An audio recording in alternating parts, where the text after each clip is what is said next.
Welcome to Keep Trucking Personal, where we invite you to explore the heart and soul of our company, Kivi Brothers Trucking. Through engaging storytelling, insightful market updates, and vibrant energy, our podcast reflects our culture, values, and achievements. Whether you're a team member or industry enthusiast, join us to build connections, foster growth, and inspire excellence. Discover why we're more than just a company. We're a community, a catalyst for positive change, and a home for those aspiring to be part of something extraordinary. The pre-trip is complete and engines ready. We're set to hit the road on the Keep Trucking Personal podcast. Let's go.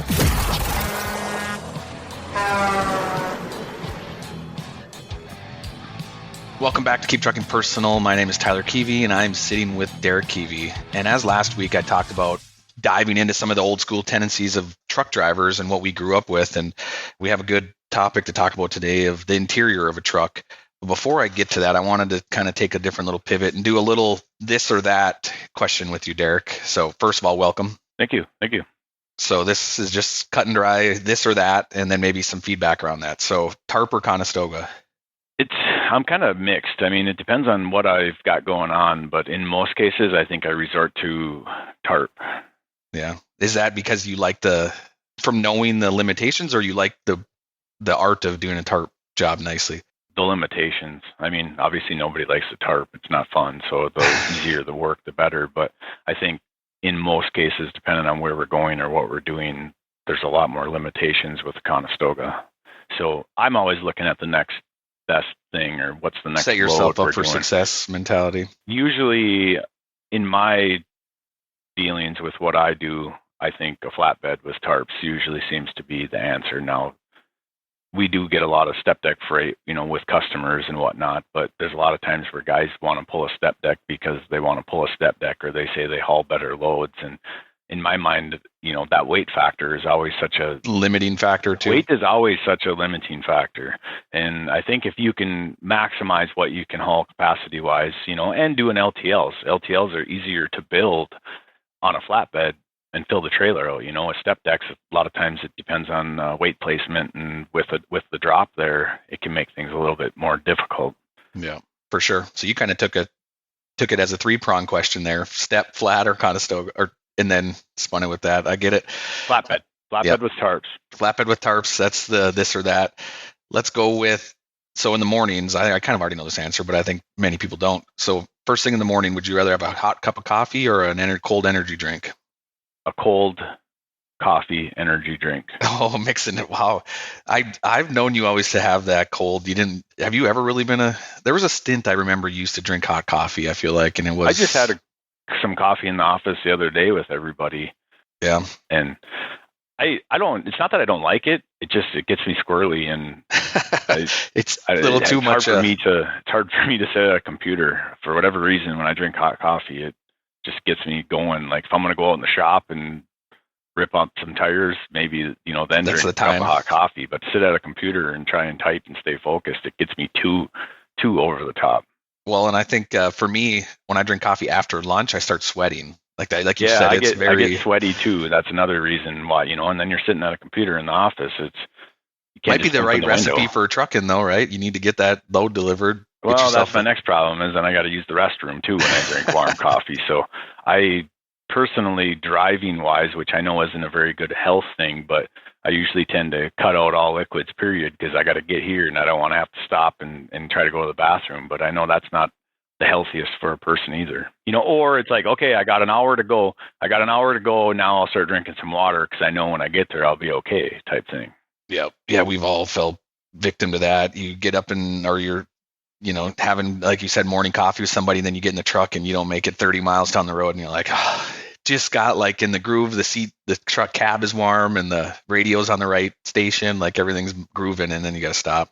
And I get I guess maybe like an anxiety of when I'm driving, like if I stop somewhere, it's like, I could have been here. I could have been this much further down the road. I mean, I went trucking, I don't know, 3 weeks ago down to Minneapolis and back.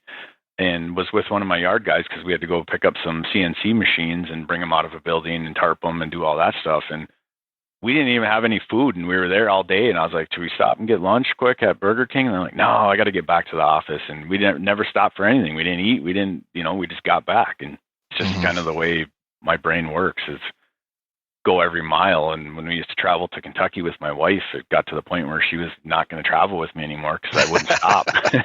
Committed. All right, next one I got, straps or chains? Straps. Straps, okay. Chains are noisy, hard on the eardrums. Especially if you got a Fontaine, those hollow cord decks, you drop a chain on that thing, it's just hammering your ears.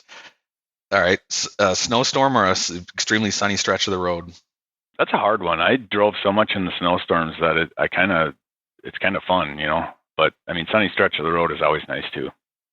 When you were talking about food earlier, if you did stop at a truck stop, what would be your most preferred food? What would you grab? I guess bag of beef jerky, and away we go. Jerky's your grab and go. I mean, the truck stops, there's so much poor food, I guess I've eaten some more fruit. Not that I don't like fruit. I just never been my go-to thing. But I used to always just grab jerky and gum and more jerky and some sunflower seeds. It's funny, I'm typically a water drinker. I used to be much more I never worried so much about focusing on my water intake, but every time that I've gotten the truck recently I'm even though it's only for a day, right? I'm sitting here going, okay, I need to be extremely conscious of what I'm eating. So like you said, I'll get water, fruit, because they always have cups of fruit. There's a center island usually at all the truck stops, right? And there's some fruit, and you can get apple, banana, and the cup of pineapple and strawberries and grapes. So I'm always okay, some fruit, and then I'll get 2 or 3 protein bars. Those things for me are, I don't know, my mind is always energy. You just putting fuel in your truck. I'm okay, we're going to load. I'm going to slam this energy bar down and drink some water. And then I get outside and do, a protein bar and do what I'm going to do. And It is funny to think of, I'm sure that's just us we're not doing it every single day. So we get to be picture perfect as how we would envision it, but yeah, I don't, to go grab the rollers and, look at the roller line and all that type of stuff. It doesn't, and like you said, you're looking, I'm always thinking, okay, I want to be able to drive my maximum. So the last thing I want to do is have to stop and go to the bathroom or have those issues. So try to save that stuff till your driving part is done. So you can just focus on clicking out miles. So this is kind of a first thought that pops into your mind, and just want to hear what you think. So oversized load, what's the first thing that pops in your mind? Oversized load, obviously getting your permits, figuring out your routes.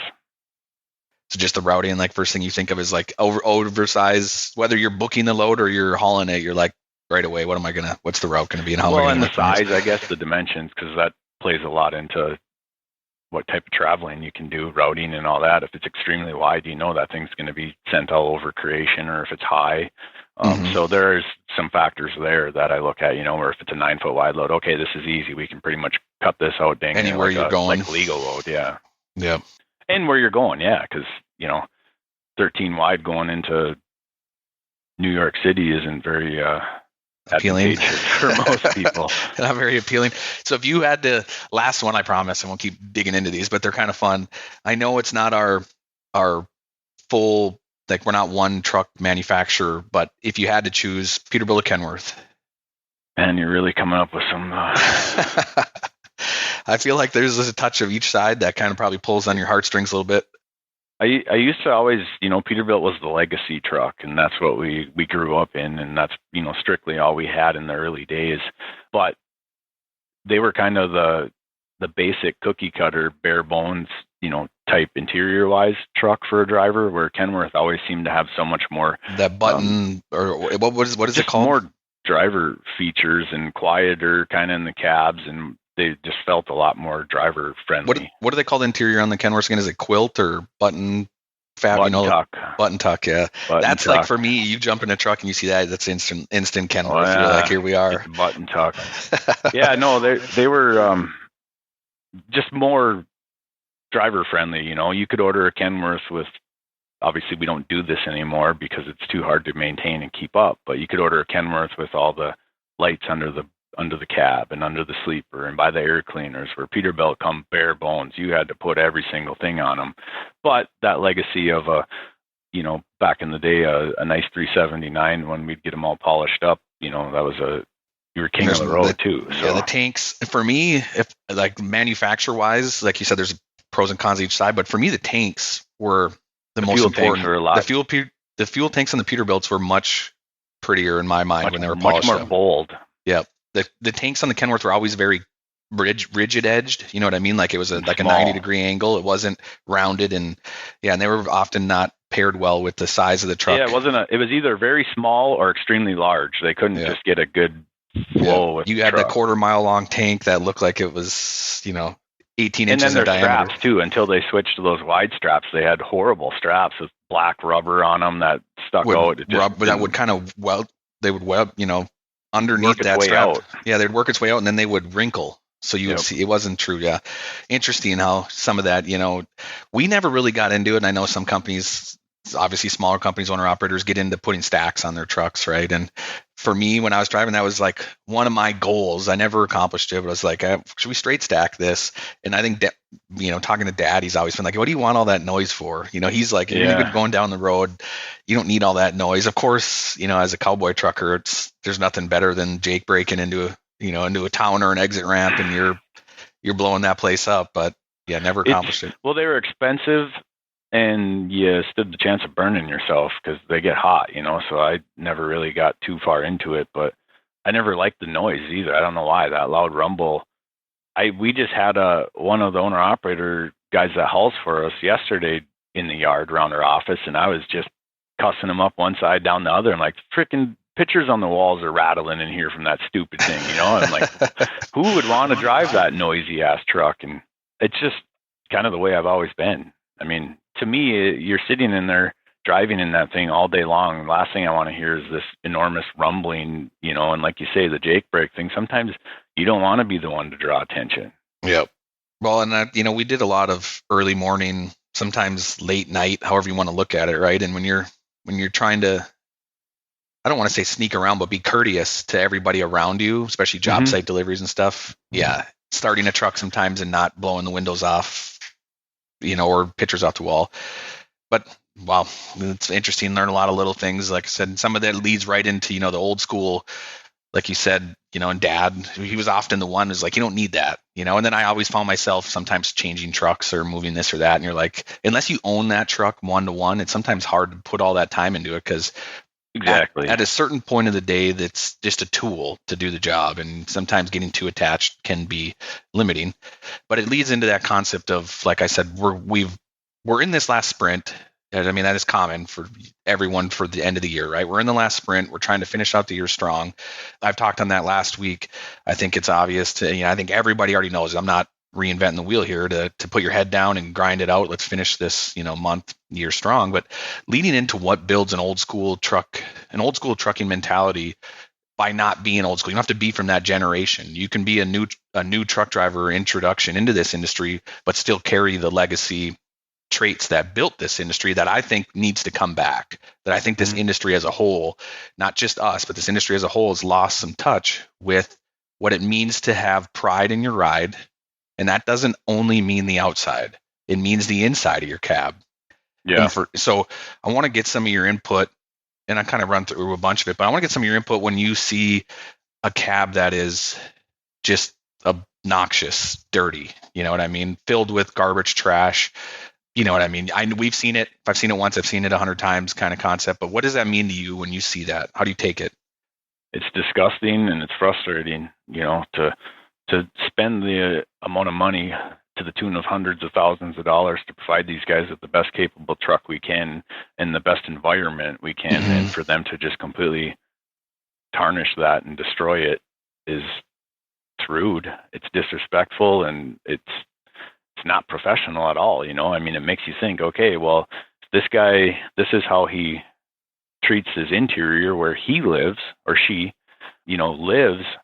How are they treating everything else? If they're cutting corners and I know it's hard to keep your house clean. There's sometimes you got to do it in days. One day you do this area, the next day you do that area, and it's It's like a job. It's your second job you go to. Well, they're living in that environment, and let's be frank, it's not that big. Right. I mean, it's not that hard to throw the garbage out when you're fueling. I mean, these things got to fuel at least, if not once a day, every other day. Fuel islands always have a garbage can. Always. Even if it's full, people just throw it on the ground by the garbage can. But there's always a garbage can there, and to not even take the time to take the time to, okay, where's my garbage? Or at least have a garbage, instead of throwing it on the floor. And, the next thing is when you go to find something, usually it kind of goes hand in hand. The guys that have a destroyed truck are the guys that lose their paperwork, guys that, it's just everything kind of ebbs and flows off of that first appearance of that interior of the truck. And how can you find the bill of ladings in the truck if you've got garbage everywhere and you're just throwing stuff and setting it? There's no organization whatsoever. So, I mean, it really gives yourself a bad strike in that aspect of the driver professional, being professional driver, but also when you get stopped by the DOT, when they jump up on your step or they open your door and they see nothing but garbage everywhere, and in some cases can't even hardly breathe because it smells so bad. Right. What do you think they think? They're like, okay, do you think this guy really stopped and checked his tires? Do you think he looked at his brakes? He can't even throw a pop bottle in the garbage, let alone get out and look at his truck. Yeah. And appearance is everything. Right. Well, and the way you present yourself. I think, you kind of nailed it on a few spots, but one of the important things that it's funny, like I said, this industry is ours. We control the industry. We control the destiny. We control the image that is portrayed for a truck driver. And a lot of that, as we've talked before, last episode, I talked about doing the right thing, picking up garbage, right? You had said it, garbage cans may be full, a tire bag neatly, put it next to the garbage can, or maybe walk to the other side of the fuel island and find a garbage can that's available. Do the right thing. But the concept of making more money in this industry, let me just distill it down, right? It's as simple as every appearance we have with a customer reflects the next opportunity. That too. And I know that I've said it again, I've said it once, said a million times, like sometimes drivers feel so small in this industry. I'm just one of hundreds, I'm one of thousands, I'm one of millions in the whole industry. And they feel like that doesn't matter what I do, but it does, especially when you work at a small family-owned company such as this one. Every interaction plays into the next, into the following, into the next. And if you show up, and you said it again earlier too, it is your home, right? Like there's a certain limitation to you have your own confined space, right? So you decompress from behind the wheel, you have your own confined space. It's yours to do what you'd like to do with it. But it leads into those next steps: professionalism as a customer, professionalism with paperwork and controlling documents, professionalism when you get a DOT inspection and you're not prepared and you're sifting under piles of rubbish, right? And what that means. And, so right then and there, we're kind of just looking at painting that professional picture. We're trying to change the image of a truck driver throughout the industry. And starting with what you can control is always the best. And you can control that. Yep. And it sounds very simple. Like you said, a good investment, which you don't see very often, to be honest and be frank, is a trash can. Yeah. A trash can, a $15 trash can that you can organize your living space with, and by the means to throw away what is used. And it doesn't even have to be a trash can. Riding with dad or our uncles, you went in the convenience store, you bought something. What do you get? A plastic bag. You hang it on the armrest of the passenger seat. There's your garbage bag. And when it gets full, you throw it away. You buy it. You're always going to buy something. No ties with it. You just get rid of it and you're done. And it's free.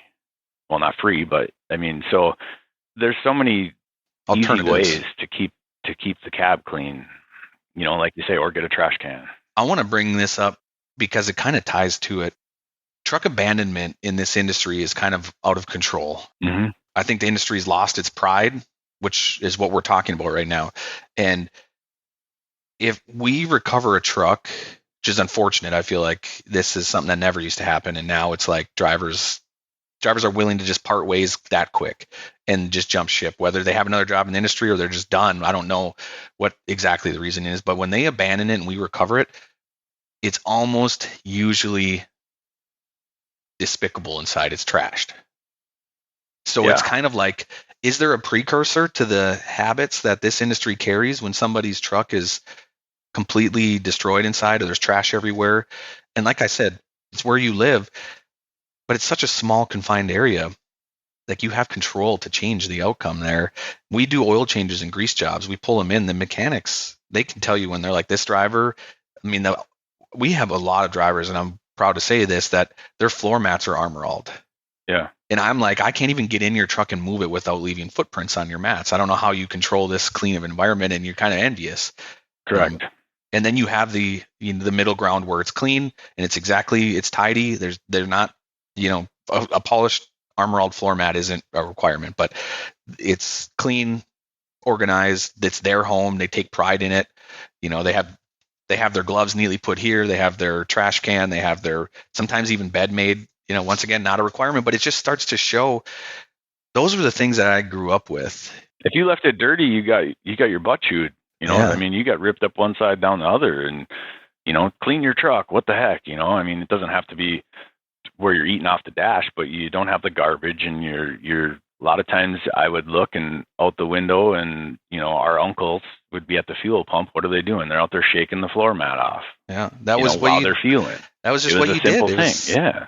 And the interesting thing in this industry is there's downtime for 34 hours. I know on a hard run, even not a hard run, say a regional run, you're still putting your time in, right? 11 hours. There's been plenty of days where I parked, went in the back, and fell asleep instantly. And I was like, my day got away from me.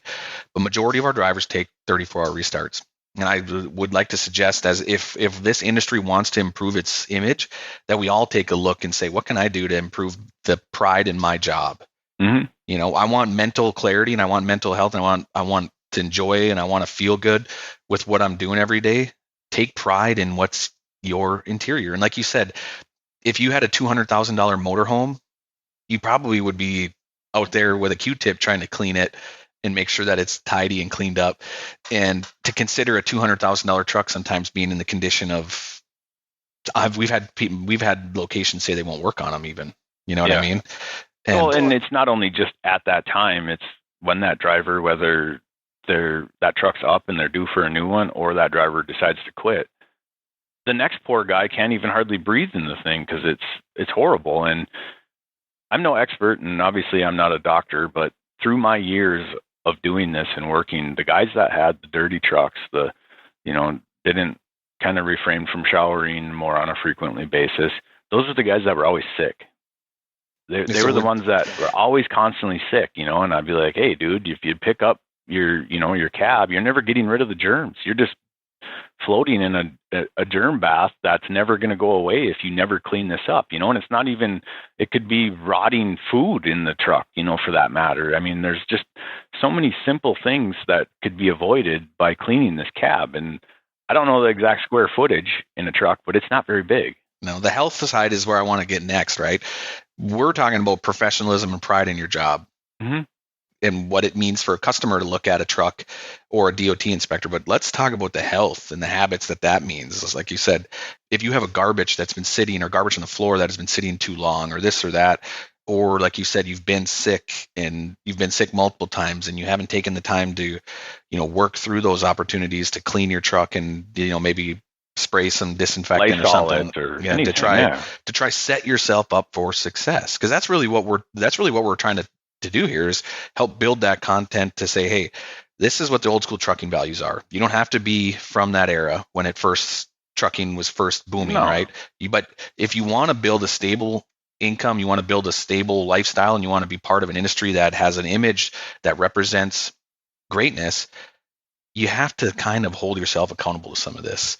And being healthy out on the road, we want you healthy, because when you get home and if you're sick, or if you're out on the road and you're sick, there's no worse place to be sick out on the road, especially when you're confined in a cab. Like, none of it is fun in that instance. And taking care of this simple concept, like, I would challenge anyone, like, if you're driving right now listening to this, look to your right, tell me what you see. Tell yourself what you see. Man, have I overdone it? Like, is my passenger seat and my floor completely grenaded? Did I have a long week and I just got away from it? Okay, but what am I going to do? Am I going to take care of it? Am I going to spend the 30 minutes when I get parked this afternoon to refresh everything and get it tidied up so I'm ready for my next week and I'm starting on a good foot? Like I said, it frustrates me because the amount of money and what we put into these trucks to to be able to provide these guys with the best we possibly can, to then see what some of these guys just absolutely destroy them. It's very frustrating, to say the least. But like you say, for the health wise, I mean, some of these trucks, it's probably cleaner in a landfill than what it is in there. Well, I know there's bacteria, there's so much stuff going on, and hence why, they could potentially get extremely sick as they are. Even if you say 15 minutes out of a week just to spend cleaning, whether you're picking up in the sleeper or picking up in the cab, it's not much time at all. And literally, like you said, going to the customers. Usually if a truck's extremely dirty like that, that smell that carries in the truck will carry on your clothes and carry on that driver. Well, we have customers that, sometimes we've had it where they call and say, thanks for picking the load up, but please don't send that guy down here again. We are getting our whole place disinfected.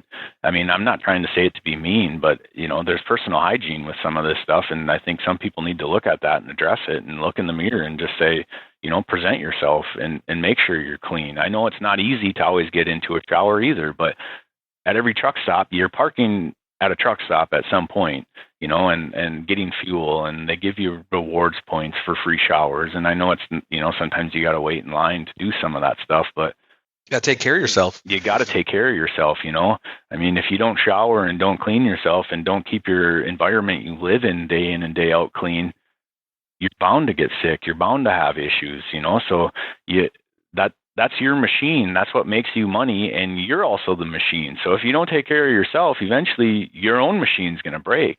Yeah. Well, and like I said, when I get to go trucking, I always kind of get on that health kick, right? I'm like water only, this and that. I'm trying to do everything right. And when my trip's out on the road, there is nothing more invigorating than being out on a truck and traveling the country. Like it's beautiful. You get to, you, of course you have your cities and all that in between, but the concept is you get to control so much of your destiny. Mm-hmm. And there are spots where you can park up for the day that are in beautiful areas. You can clean your truck, listen to some music, maybe you can go back and forth.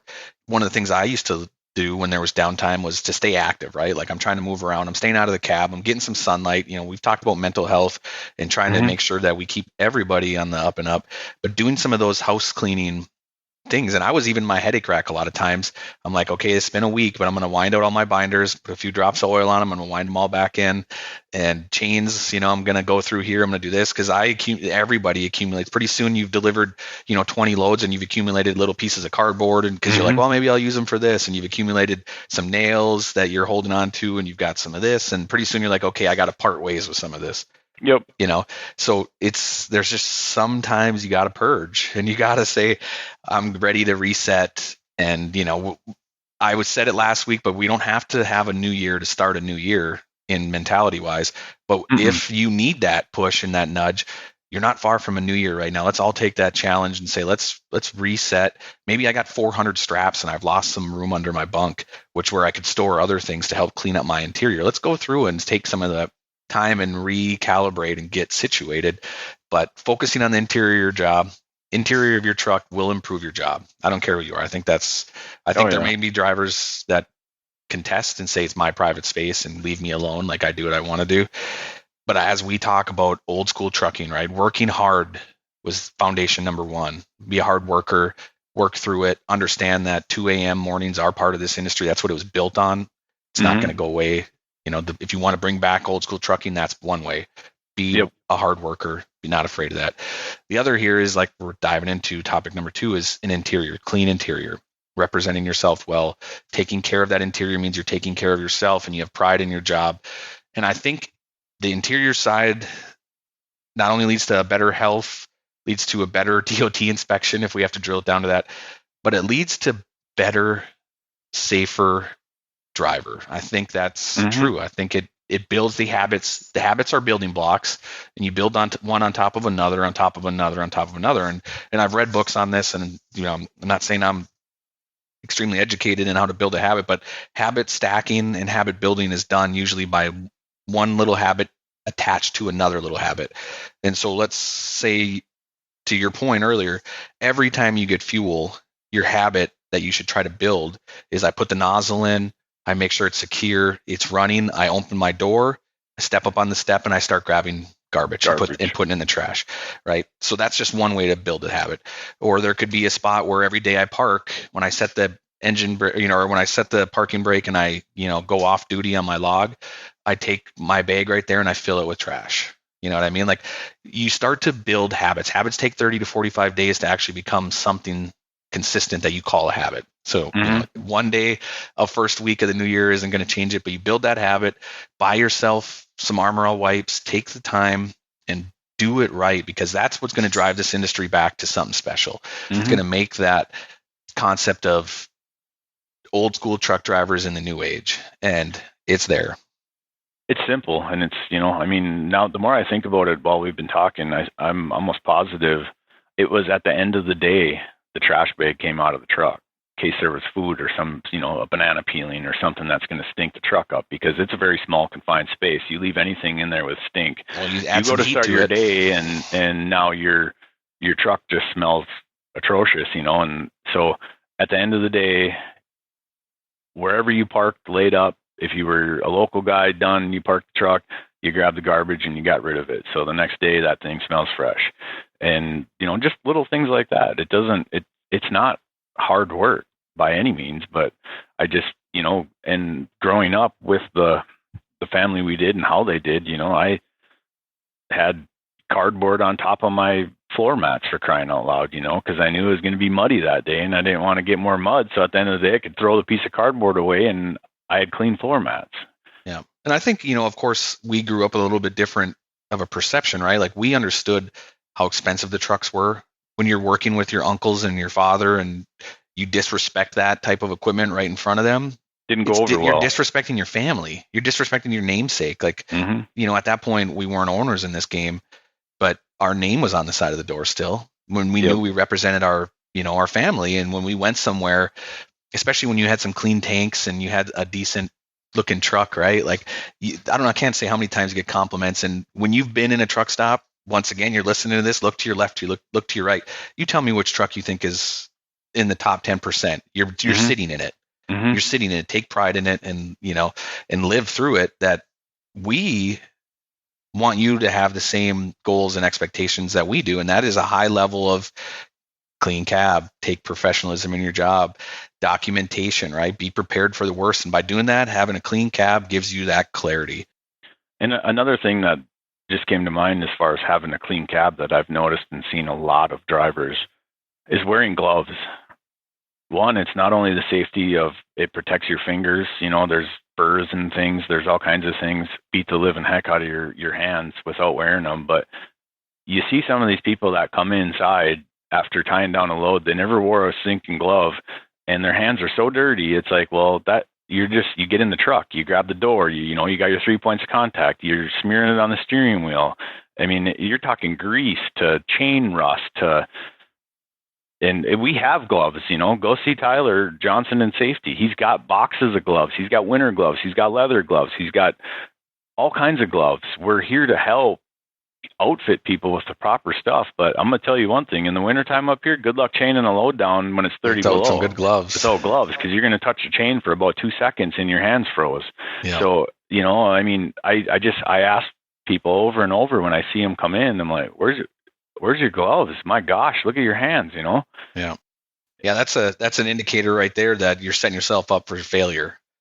If you aren't tossing on some gloves, which some people are really like, I like my bare hands, right? I think farming and a lot of that is ingrained, like you're used to your bare hands, right? Yeah. But when you look at setting up old school smoking the bandit concept, get your gloves on, tie that load down, make sure you have a couple pairs, because if it's raining, this or that, or you just annihilate them with grease, like you said, you need to be able to put them to rest and start with a new clean pair, reward yourself. And that will be a good prerequisite to a clean truck, wearing gloves. I'll be in the yard helping with a transfer, and I'll stop the whole process and go back to the office to get a pair of gloves if I got to help hook or chain or do something. I'm not just going to go barehanded. I don't know. I've just the way we were, I think, raised, because I don't. You just get used even to at home. I mean, I'm finding gloves somewhere. I'm going to have a pair of gloves on. That's the way I am. Right. Yeah. Not needing any of that, grease and dirt to be inside.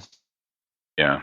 like I said, that's the way we were raised. So it's probably a lot easier for us to speak this way than, some people. That's what we're here to do. I think what's kind of built up for me is you just hear so much internal tension of drivers calling other drivers out, right? Like, or distaste in the way the industry's headed, and and what's going on, and where the professionalism is went, right? And where is your pride went in being a truck driver? This is, like I said earlier, you get to do so many cool things, especially in a flatbed company, right? You get an opportunity to haul very unique things, and I've been fortunate to that. I've hauled some very cool equipment that I'll never forget, and so I've had that experience there. I've been able to travel the country, been able to see different parts of the country, been able to say I've been there and done that, and they get to do this over and over. So it's a very impressive job from my point of view, right? You get to do a lot, and just the industry itself saying, come on, buckle in, take pride in your ride, take pride in your company, right? Like, if we can't change the whole industry today, which I know we can't, let's take pride in our company and let's do the right thing here. Our red trucks, we want you to have a clean interior, to set the standard that you're part of your band and brothers, right? You're part of this company, and you see the vision headed forward. We want to do the right thing. We want you happy. We want you healthy. We want to display what our customers, when they put $300,000 of freight on our trailer, right? Sometimes I think people forget this as well. There's hundreds of thousands of dollars on your trailer at any given time, especially if you're hauling machinery. Like, those add up really quickly. When you roll into an end user and you're one of these drivers with a very dirty interior, it represents that whole trip. It'll make the customer nervous. Like, oh man, is this guy going to get it done? I just, just from the way they present themselves in the interior. And those are real conversations we've had. Oh yeah. We respect the drivers, and we a lot of times defend through that without bringing any of that up to the driver, right? Like, situation, they're out on the road, there's a lot going on, like, have some room and have some slack. But preparation comes from a clean interior, and having your gloves stacked in the right spot so you can access them easily. They're not scattered in your truck. Having your proper winter gear put away, and I think what I love about where we do orientation and how is Sean Porter, like, he is the perfect example of almost everything we talk about. Like, top down, we talk about miles per gallon, right?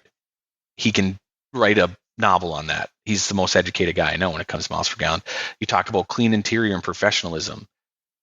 He, on time, say what you're going to do and do what you say mindset. He lived that top down. Just straps, conditions, paying attention to what you're doing, taking pride in your job, because you are in control. And like I said, we could go out and we could go nuts and bolts down to your undercarriage underneath your truck and knowing what it does and checking your oil. Some of the things we'll get into some of the exterior on our next topics, right? Obviously, we focus on interior, but this being a professional old school truck driver, there's a lot to it. Like, we're setting the bar high, and I think with what it might not be setting the bar high when our parents were trucking. I think that was status quo, but right now with where the industry's at, this is setting the bar. You want to be in that top 10%, you want to be in that top 1%, let's live it and let's do it. Let's get everybody motivated to be on this pride in my ride concept and live a happy, healthy truck driving lifestyle. Yeah. Yeah, no, you said it perfect to the T, to have pride in your ride, and, that machine is what earns your dollar. So all the neglect and what have you that you give to it and not care about it, in the end, that's what you're relying on to present you your paycheck every week. So, caring about it and focusing on it. And just as you said, Sean did everything to a T. And I remember through back in the day, you get some drivers saying, well, he's a brown noser. And it's like, he never brown nosed anybody. He just did his job. He wasn't trying to brown nose or get special pats on the back. He just took care of his equipment as if he owned it, because he knew, this is my machine I'm using to get up and down the road. And if I don't take care of it properly, I stand a better chance of a tire failure or whatever it may be. So he physically learned every single piece about his equipment, for one, and then learned what needed to be done for preventative maintenance and took it to the next level. Yeah, I think that concept, like you said, and nobody likes somebody that stands out or is top of the food chain per se, right? And yes, Sean may have caught some riff for that. But man, let me tell you, when somebody works hard for you, you work hard for them. Mm-hmm.